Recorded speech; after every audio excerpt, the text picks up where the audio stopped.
नमस्ते साथियों, एक बार फिर गीताधाम गुरुकुल ऑनलाइन क्लास में आपका स्वागत है। हम पढ़ रहे थे अनुवांशिकी का चैप्टर, जिसमें मेंडल के दो नियम पढ़े थे हमने, पृथक्करण का नियम और दूसरा था प्रभाविता का नियम। दूसरा नियम हमने पढ़ा था पृथक्करण का नियम, जिसमें हमने पृथक्करण के नियम में पढ़ा था कि किस प्रकार F1 पीढ़ी तक पौधे, फिर F1 पीढ़ी से दोनों पौधे अलग होते हैं और अंतिम रूप में उनका लक्षण अनुपात और जिन प्रारूप भी हमने पढ़ा था। आज हम उसी के अंतर्गत देखते हैं संकर पूर्वज संकरण। ये कई बार पूछा भी गया है, इंपोर्टेंट भी है और आपको अच्छे से आना भी चाहिए। तो कई बार पूछा भी गया संकर पूर्वज संकरण है क्या, संकर पूर्वज संकरण है क्या। तो सबसे पहले क्या है इसके बारे में पता होना चाहिए। तो देखते हैं कि यदि F1 पीढ़ी कौन सी, जब हमने सबसे शुरुआती स्टेप में दो मटर के दो पौधे लिए, एक लंबा एक कोना, और उनसे जो संकरण प्राप्त हुआ वो कौन सी पीढ़ी है, F1। तो F1 पीढ़ी के पौधे का संकरण दोनों जनक कौन से, लंबे और कोने पौधे दो प्राप्त होते हैं हमें। तो लंबे पौधों में जो है इसको हम देखते हैं कैपिटल टी से, और कोने पौधों को देखते हैं स्मॉल टी से। तो दोनों जनकों, लंबे और कोने, ठीक है, दोनों जनकों में से किसी एक के साथ किया जाता है तो इसे संकर पूर्वज संकरण कहते हैं। सीधी सी बात है कि आपने सबसे पहले दो पौधे लिए, शुद्ध लंबे शुद्ध कोने, इन दोनों के बीच में संकरण करवाया, आपकी F1 पीढ़ी आ गई। F1 पीढ़ी का मतलब T बड़ा और T छोटा है। ये F1 भले इस F1 पीढ़ी क्या है कि आपके पास लंबे भी है और कोने भी है। अब इसमें से आपने एक पौधा उठाया, लंबा वाला मान लो, उस लंबे वाले पौधे को जनक पीढ़ी, जहां से आपने लंबे और कोने लिए, उसमें से किसी एक के साथ उसका संकरण करवाना, तो संकर पूर्वज संकरण कहलाता है। ठीक है, तो ये आपका संकर पूर्वज संकरण हो गया। अब देखो संकर पूर्वज संकरण है, उसको अपन दो प्रकार से करते हैं। एक इसके प्रकार है, एक है बाह्य संकरण और एक है परीक्षण संकरण। सीधी सी बात है, इसको दो भागों में बांटा गया है, बाह्य संकरण और परीक्षण संकरण। बाह्य संकरण में क्या होता है कि आपको जो F1 पीढ़ी प्राप्त हुई है, उस F1 पीढ़ी में आपने संकरण शुद्ध लंबे पौधों के साथ कैपिटल T के साथ करवाया है, तो वो आपका कैसा संकरण है, बाह्य संकरण। और इसके विपरीत अगर आपने उससे F1 पीढ़ी के पौधों का संकरण शुद्ध कोने पौधों के साथ करवाया है, तब आपका संकरण कैसा हो गया, परीक्षण संकरण हो गया। ठीक है, तो देखो बाह्य संकरण में क्या है, बाह्य संकरण देखो, इस प्रकार के संकरण में F1 पीढ़ी के पादप T का संकरण अपने प्रभावी जनक कैपिटल T प्रभावी जनक के साथ किया जाता है, तो इसे क्या कहा जाता है, बाह्य संकरण कहा जाता है। और इसमें क्या होता है, इस संकरण में देखो आप, इस संकरण में प्राप्त संतति जो मिल रही, प्राप्त संतति के सभी पौधे, प्राप्त संतति के सभी पौधे लंबे प्राप्त होते हैं। कैसे प्राप्त होते हैं, लंबे, सभी पौधे लंबे प्राप्त होते हैं, लंबे प्राप्त होते हैं, लंबे प्राप्त होते हैं। ठीक है, सभी पौधे कैसे प्राप्त होते हैं, लंबे प्राप्त होते हैं, जिनमें सभी लंबे हैं, लेकिन उसमें एक चीज क्या है, जिनमें 50% समयुग्मजीवी, 50% कैसे होंगे, समयुग्मजीवी, मतलब सभी लंबे होंगे। ठीक है, और 50% विषम युग्मजीवी, 50% विषम युग्मजीवी, विषम युग्मजीवी स्मॉल, ठीक है, होते हैं। ये आपके इसमें, ये आपको बाह्य संकरण मिल गया। तो बाह्य संकरण का पता चल गया कि इस प्रकार होता है। ठीक है, आगे बढ़ो, फिर देखते हैं। और ये क्या कहते हैं, विषम युग्मजीवी पौधे प्राप्त होते हैं। अगर अब आप इसका प्रैक्टिकल करना चाहें तो हम आराम से इसका प्रैक्टिकल कर सकते हैं कि किस प्रकार आप हमें संकरण को करवाना है। तो यहां तक लिखिए, फिर मैं इसको हटा करके ऊपर इसी का प्रैक्टिकल हम देखते हैं।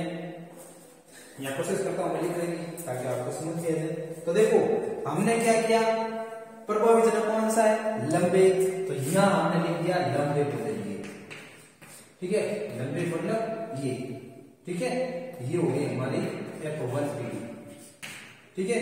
इसका संगठन किसके साथ करवाया? प्रभावी के साथ। तो प्रभावी कौन से? सभी शुद्ध लंबे, ये शुद्ध लंबे, ठीक है, ये हो गए प्रभावी जनक, ठीक है, ये प्रभावी।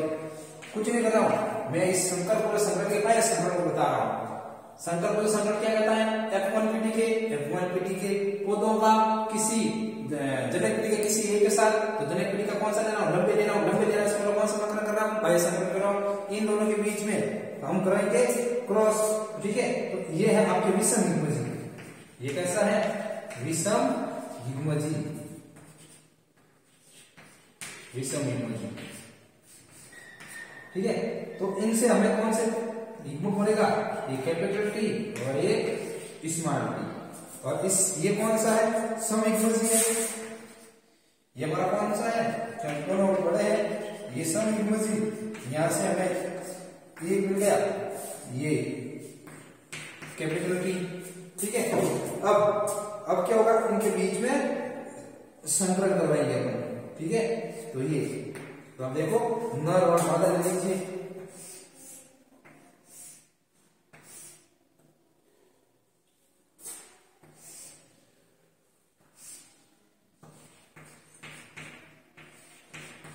तो उधर से ये एक टी आ रहा, उधर से दो, ये कैपिटल टी, स्मॉल टी, इन दोनों के बीच में क्रॉस कराया, ये इन दोनों के बीच में क्रॉस कराया, ये, ठीक है।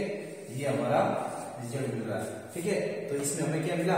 लक्षण प्रारूप में देखो, लक्षण प्रारूप क्या है? 100% पौधे कैसे हैं? लंबे हैं। देखो सब जगह आ रहा प्रभावी जनक के। तो लक्षण प्रारूप क्या हो गया? लक्षण प्रारूप 100% लंबे, मतलब सभी पौधे लंबे मिल रहे हैं। यहाँ पे एक क्रॉस कर इसका मिल रहा है। और फिर जीन प्रारूप में क्या है? जीन प्रारूप में क्या है? देखो एक ये मिल रहा है 50% समान और 50% इसके असमान। ये एक समान है तो 50% सम युग्मजी हो गए, ये असमान है तो 50% विषम युग्मजी हो गए। तो इस प्रकार आपका ये बाह्य संकरण पूर्ण होता है। संकृत पूर्वज संकरण का ये बाह्य संकरण हमने आराम से देख लिया। फिर इसमें हम देखते हैं परीक्षण संकरण क्या है, ठीक है। तो इसको हटा दूं, अगर आपने लिख लिया है तो मैं इसको हटा देता हूं, ठीक है, हटा दो। अब हम पढ़ेंगे संकर पूर्वज संकरण का दूसरा प्रकार। क्या नाम है उसका? संकर पूर्वज संकरण का दूसरा प्रकार पढ़ते हैं, ठीक है। देखते हैं दूसरे प्रकार को भी।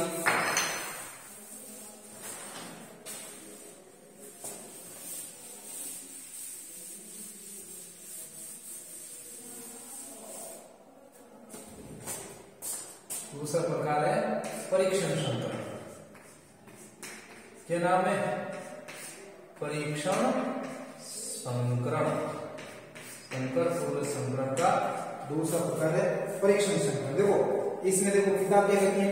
यदि F1 पीढ़ी का संकरण अप्रभावी जनक छोटे टी, वेरी गुड, अप्रभावी जनक टी के साथ कराया जाता है तो इसे परीक्षण संकरण कहते हैं। इस संकरण से प्राप्त संतति में लक्षण प्रारूप एक प्राप्त होता है। 50% विषम युग्मजी लंबे तथा 50% सम युग्मजी पौधे प्राप्त होते हैं। ठीक पहले का यहाँ उल्टा होगा, ठीक है। तो लिखो F1 पीढ़ी, F1 पीढ़ी का संकरण, F1 पीढ़ी का संकरण अप्रभावी जनक, F1 पीढ़ी का जनक अप्रभावी जनक कौन सा है? स्मॉल टी, ठीक है। अप्रभावी जनक के साथ कराया जाता है, अप्रभावी जनक के साथ कराया जाता है, जनक के साथ कराया जाता है तो इसे परीक्षण संकरण कहते हैं। कौन सा संकरण कहते हैं? परीक्षण। तो इसे परीक्षण संकरण कहते हैं, तो इसे परीक्षण संकरण कहते हैं। ठीक है, अब देखो इसमें लक्षण प्रारूप, इसमें लक्षण प्रारूप 1:1 होता है। 1:1 लक्षण प्रारूप 1:1 होता है, जहां 50% समयुग्मजी लंबे, ठीक है, जहां विषम, जहां 50% विषम युग्मजी लंबे, विषम युग्मजी, जहां 50% विषम युग्मजी लंबे तथा 50% समयुग्मजी बौने, समयुग्मजी बौने, समयुग्मजी बौने पौधे प्राप्त होते हैं, प्राप्त होते हैं। ठीक है भाई, आगे देखो 50% समयुग्मजी बौने पौधे प्राप्त होते हैं। अब आप इसका परीक्षण करना चाहो तो परीक्षण कर लो। ठीक है, हमने ली F1 पे ली, F1 पे ली लंबे पौधे होते हैं जो हमने पढ़ा था प्रभावी। ठीक है, इसमें ये ले लिया हमने, ये होगी हमारी F1 पीढ़ी। ठीक है, इस F1 पीढ़ी का अप्रभावी के साथ, ठीक है, अप्रभावी मतलब बॉन्डिंग, ठीक है, अप्रभावी। तो ये तो हो गई हमारी विषम युग्मजी। ठीक है, और बौने ये हो गए समयुग्मजी बौने, समयुग्मजी बौने। ठीक है, यहां से लिया तो हमें प्राप्त हुआ AT और AT, और यहां से लिया AT। ठीक है, ओके, एक युग्मक ये बन गया और एक युग्मक ये बन गया। अब इन दोनों के साथ क्रिया कराते हैं, तो देखो